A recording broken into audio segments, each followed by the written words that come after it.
What's the difference between an insurance-based PT and a cash-based PT? If both of them were treating a cash pay patient, who would get better outcomes and who would win? And that's what we're going to talk about on today's episode. Before I go on to the podcast, welcome all new listeners and welcome back to those who have heard my content in the past. I'm excited to talk about cash versus insurance and what's the difference. But before I go on to that, what is new in life? What is happening? It's my son's birthday this week. He is turning 8. Many of you have been with me for years on this podcast. He has grown into an amazing kid and I'm very proud of him. I can describe him as a deep feeler. He knows body language. He reads people and he understands when people aren't happy or sad. And I love that about him. That's one of his greatest strengths. And he's just an overall good kid. But life is great. The kids are doing fantastic. My daughter is crushing it in CrossFit. If I haven't shared that, she is really good at gymnastics and CrossFit. Like those the two things she loves right now. And at the age of 6, she is already beating me on toes to bar and a couple other body weight stuff. So it's amazing to watch her. My son Jacob is almost there with potty training. Those who've been following, that's fantastic. Other than that, I'm going on a date night with my wife every month. For those who know, every month it's important for me to just kind of regroup and embrace marriage and just talk about everything else but kids and work and business. So it's just our time to bond and just hang out. So everything else is good. My fitness is doing great.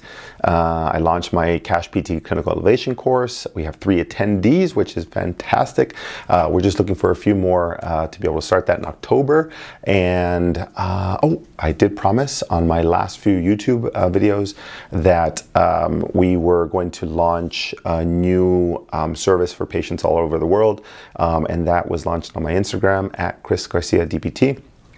We have a new Instagram and a new account for patients who are undergoing stem cell therapy, and they're looking for a resource of clinicians who can manage these cases. And I know this podcast is about insurance versus cash, but stem cell therapy has been just a huge game changer for a lot of patients, and I've seen it happen. I've seen the results.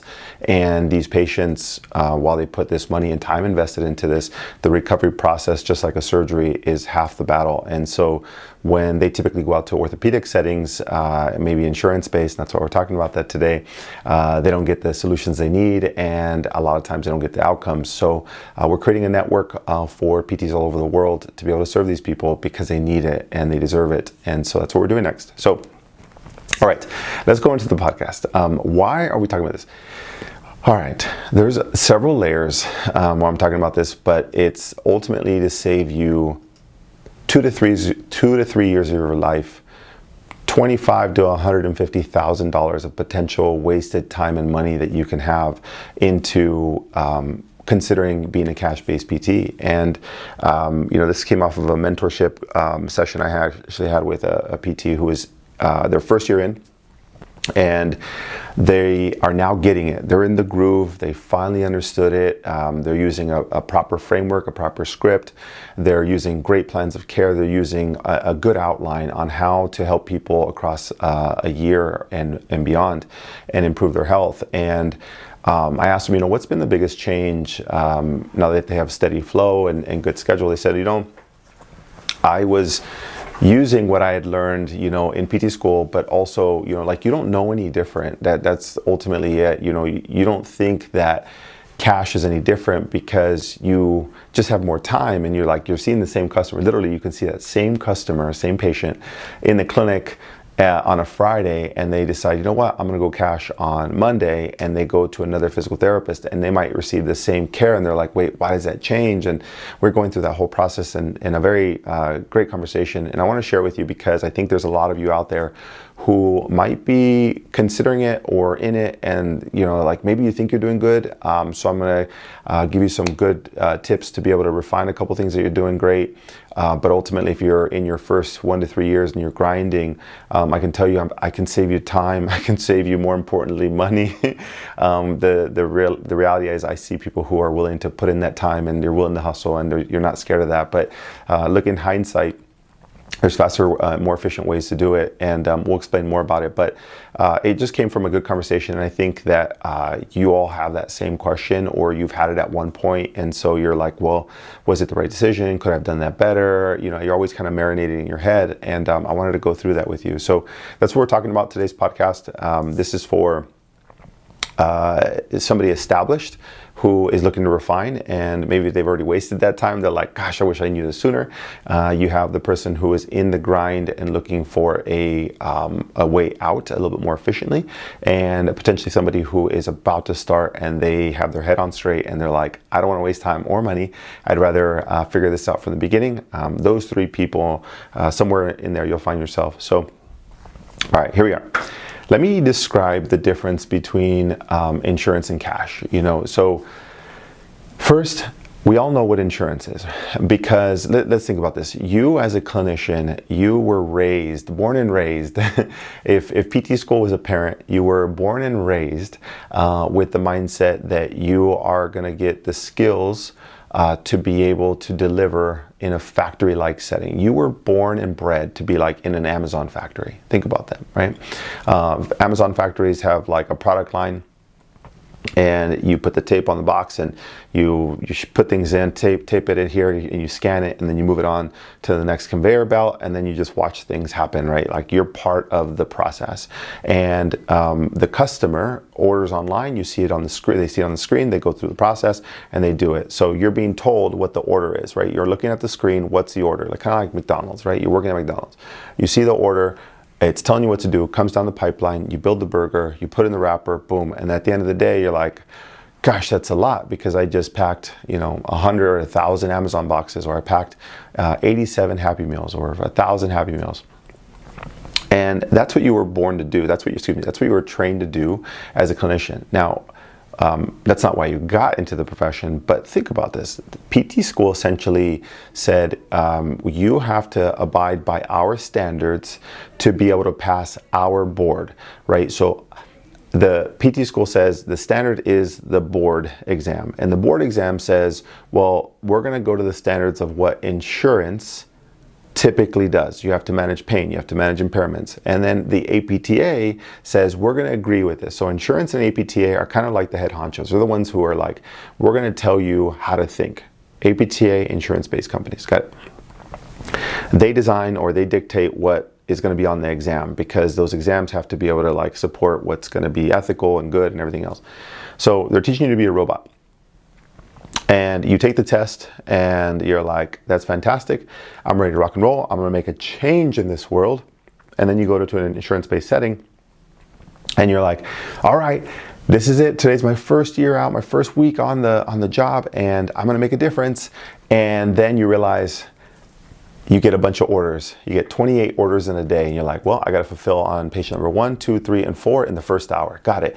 Then you're doing goniometric measures, and you're packing this is the burger right here. You're doing that, and then you do the measurements, and you do the special tests, and then you're just wrapping up that Happy Meal, and then you're just writing all your notes, and then that's the delivery of the product, and then you're done with that person, right? So you did the impairments, you did a little bit of the treatment, give them the Therax, write their plan of care, did their notes, send them off. That's the first burger. That's the Amazon package. Great. And now you have 28 or 27 of more of those to go in the day. For those of you who treat 28 patients a day, I know you, I've seen you. You're basically looking at a McDonald's screen saying, what do I do here? And at some point, your hands hurt, your body hurts, and you're like, I got in this so I could help design those orders. I got in this because I wanted to make a difference. I didn't get in here to take Amazon or McDonald's orders. And that's tough for people. You've never really seen it that way. And when and for those who don't know, I have a cash-based PT practice in San Diego, California, which is the most expensive city in the United States, by the way. And I've been able to scale that to 3 locations and with over 15 staff. And at one point, I think I had 18 staff. And I can tell you, I did it for the right reasons, the same way you did it. I went into cash because I wanted to make a difference. I wanted to have personalized one-on-one care. I mean, all of the fluffy stuff, right? But ultimately, I wanted to have a direct impact on people. And I realized that before you have this factory line approach and you're trying to figure out, okay, I don't want that. I want something different. And first you have to understand that you were raised to fulfill on a mill-like setting. You have to understand, if you cannot come to terms with that, you're trying to say that you're different, your PT school was different, but you took the same board that everyone else did for that year, or that your local region, or whatever it was. Your standards were created so that you can fulfill on that. Then you were put in a factory line in an orthopedic setting to fulfill on that. You can call yourself whatever you want. You all wear the same badge, and I get that, and I'm not undermining that. It depends on how you get fulfilled, depends on what you want, and some people love that, and you know those people, that they just want to be factory line workers, and that's fantastic. There's nothing wrong with that. I'm saying for the people who want a subset that is just a little different, the reason why you're listening to this podcast, the reason why you continue to listen to me is because you're intrigued, because you feel the same way. There are hundreds of thousands of us, and I can tell you from the people who listen to the podcast, people who've taken my courses, that I get it. We're all trying to do the same thing, which is provide a higher level of care, do it differently, do it your way, be creative, and not have the screen tell you what to do. Don't have Amazon or McDonald's or the APTA or an insurance do that. Now here's the problem. Now you say, forget this, I'm going to take off my blue vest on Amazon or your red vest at Target, whatever it is you want to do. I'm going to take off that red vest, blue vest, and I'm going to say, I'm not working at Target or Amazon anymore. And so now I'm going to break this screen, I'm going to take off my vest, and now I'm going to provide high quality care. All right. So you quit the job at Amazon, take the blue vest, you come over here and you say, I'm going to buy a treatment table, I'm going to go to a gym, and I'm going to set up shop.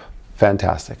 Now here's the problem. You go to that place, and then now you bring the same standards that you did with the computer screen over to the gym or wherever it is that you're doing a side hustle or whatever it is. And what ends up happening is you still take the factory line approach. You still do the 2 buns, the patty, fill that with mustard, put it into a wrapper and put it into a Happy Meal and then go. But the problem is the customer is not a McDonald's customer. They're not an Amazon customer. They want something different. And so you, because that's all you know, you no longer have the screen. The thing you took away was the thought was, if I have more time, I can then use that same factory-like approach. I don't need 15 minutes, I need an hour. So you're gonna take that same factory line approach and now extend it over an hour. And knowing what you don't know any different. So you're like, well, I'll just spend more time with hands-on work. I'll just spend more time rehabbing them. And then I'll spend more time getting them strong, calling myself performance physical therapist, because I'm gonna get you back to performance. You're assuming that's what the customer wants. So this customer then says, well, gosh, that feels like the factory, just a little bit more time. And you're like, well, that's what I was doing before, and I didn't like it, and I think that's what you need. And the difference is that customer had always been told what to do with a menu themselves. They were told by the insurance company, they were told by their physician, and they too are taking off their vest. They too are getting rid of that screen, and now they're coming to see you. What you didn't realize is the same thing that's happening to you. You don't want the factory, you don't want the vest, you want freedom, so do they.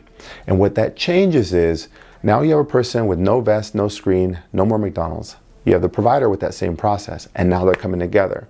The provider is like, yes, I know exactly what you need. You need less goniometers, you need more load, you need more manual work, you need more customized therapeutic exercise, you need more movement where you put them in great positions and you load them and all these other things. And then the customer is like, gosh, I got that in insurance-based care. I know it was only 15 minutes, but that's not what I'm looking for. And so you as a clinician haven't realized they're going through the same problem that you are. They were limited on time, they were looking for something different. You then implement and understand and say, well, I'll give you more time, I'll make it more personalized, I'll give you more exercises, I'll make it look better. You're just taking the factory-like approach and giving it to the patient, and that's the problem. So you can't take traditional orthopedic PT board style APTA approach and bring it over to cash. And that's the problem. It's the ultimate problem that comes from insurance. And then you bring that to cash and it just doesn't work because the customer has made the same decision you have and you just haven't realized it. So the way that you think that you're going to get them better is, I'll just learn more traditional factory-like clinical skills, and I'll just get better at my goniometer, I'll get better at my rehab process, I'll get better at my performance training, I'll get better at my jumps and my plyometrics and everything else, and the customer will magically get better. Here's the problem. The customer wants this, the PT wants the skill. That is the thing that's going to get them better. Then you have a customer who's looking for a specific style of care and now has the power to then decide if this is the one I want. Is this the Happy Meal that I want? They're no longer at McDonald's. They're not at the restaurant, a high-end restaurant, and they're deciding, and they're trying to figure out what's the menu. And what you're saying is, hey, this is the only menu, and if they're vegetarian and you only serve meat, that's a problem, and you have to be flexible. So what they're looking for, they're not looking for the skills. That's your traditional thing. And now they have a buying process. Now you have to understand why people make decisions. Why did you come to see me? What was the challenge? What didn't work before? You have to understand what brought the person to you. That's the buying process. If you don't understand the psychology of buying and making decisions, that skill is irrelevant. You have the skill that they're looking for, right? They're like, hey, I found you on Google, Yelp, whatever it is, and I know you have the skill. Fantastic. And you're like, great, let me throw all those skills on you and hope it gets better. And they're like, wait, you didn't listen to me.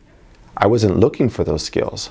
I was looking for, can you help me find my problem to get back to running, to be able to go to the gym, to play pickleball? And you're like, well, yeah, you have weak knees and weak hips. And they're like, yeah, I was told at the insurance-based company, I'm looking for something different. Can you help me with my form? Can you help me with my mechanics? Can you help me with my training? What do I need to avoid? How many times should I train? What shoes should I wear? Being able to manage everything outside of just their impairments, because that's what a traditional PT does. They just take the Happy Meal and pack it up. Can you look differently and say, you know what, I understand. It's no longer about impairments, it's about what you do outside of these. What other factors are you doing? What's your health like? What is your fitness like? What do you do for recovery? How often do you sleep? I mean, all these things that impact pain, but you're so used to the mechanical stress. And that customer is looking for something different. So you're over here trying to sell a Happy Meal, and they're over here looking for a different experience, and you can't deliver on that. So we have a person, the person who is the consumer and the buyer, and you have the person who's delivering that. They're the chef.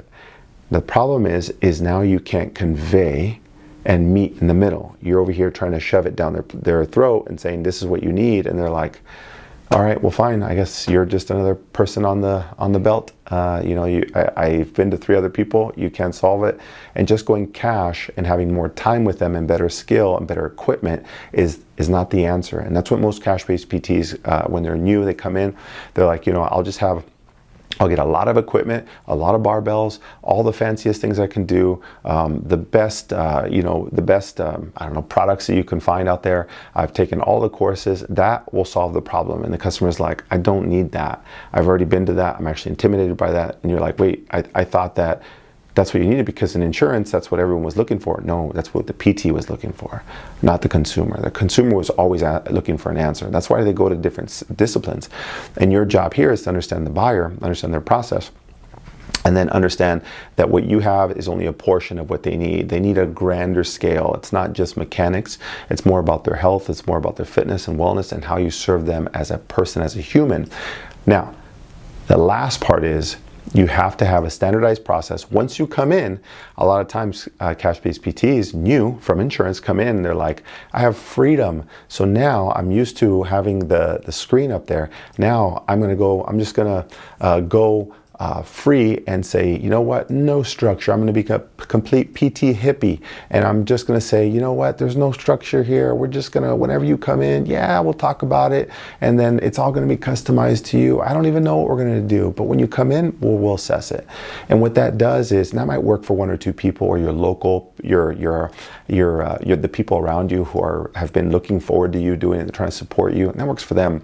But somebody who doesn't know you, has never met you, found you on Google, is not tied to you, doesn't really understand what you're trying to do, that doesn't work for them. And you're going to have a standardized process. And so from going from insurance to cash, you went from, in prison, a prisoner, to hippie, and that's too far. And somewhere in between has to meet. So if you didn't want to be confined by the shackles of the screen and the vest, then you went over to being hippie, you went too far. So somewhere in that middle exists.